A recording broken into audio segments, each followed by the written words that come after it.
Welcome back to another Physical Science 3 lecture. In the last video we spoke about the weight force, and now we're going to talk about a couple more forces. So the first one we're going to talk about is the normal force.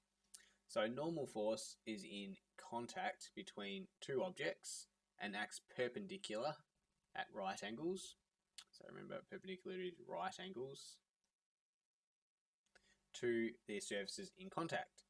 Stationary objects on horizontal surfaces have a normal force acting on them that is equal to the magnitude but opposite in the direction. So equal in magnitude but opposite in direction to the weight force acting on the object, so see below. So in this example here, we have this, that's a box sitting on a table, and we have the force of gravity acting on it.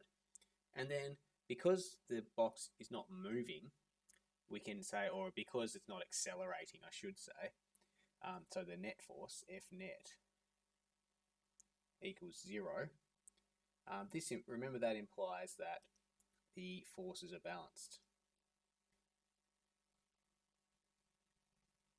So if you have objects sitting on the table next to you, unless they're flying through the table, then the normal force, this force here, is acting against the motion of gravity with exactly the same amount of force. Okay? Okay.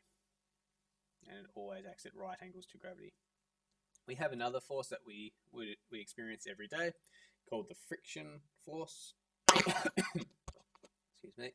Friction always acts to resist motion. So that means it's in opposite direction of motion.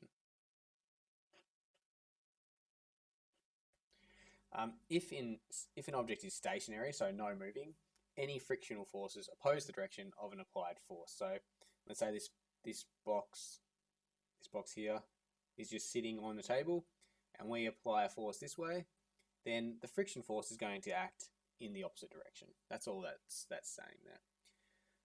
If the object is already moving, the frictional force already acts against the direction. So if it's once it's already started moving, friction just acts against it.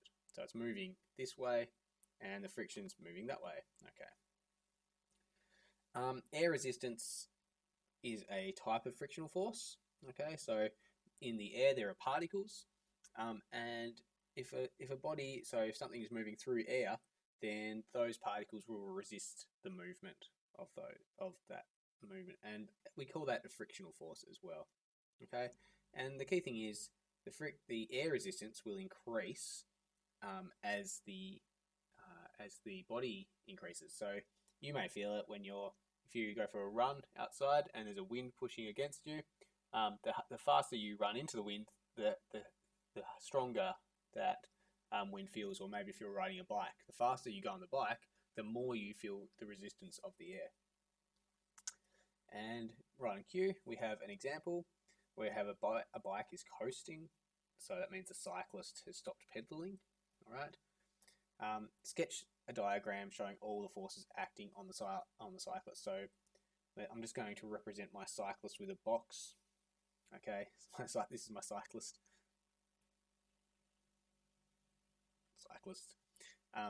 And so we always have gravity acting on it.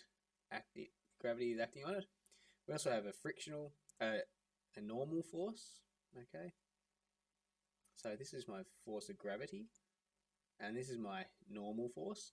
Because the cyclist isn't moving up or down, we can say that they're exactly balanced. So again, it's not going through the earth, and the cyclist is not flying off into the air. So those must be balanced in those directions. And let's say motion is this way. That is not a force. Okay, so this is not a force, but this one is a force. So we're moving that way, and then frictional forces will be this way. F friction. So F of friction, I just want to say one more thing. So friction can also be called drag as well.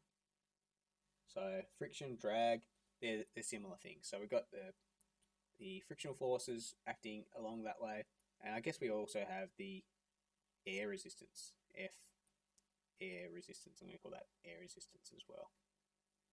Air resistance. What you'll find in a lot of our problems is that we neglect air resistance. So we did a vertical motion experiment with a ball where we threw the ball up in the air, and we said in that one to neglect air resistance because that wouldn't have affected our experiment too much. Okay, we'll continue on with forces on the next video.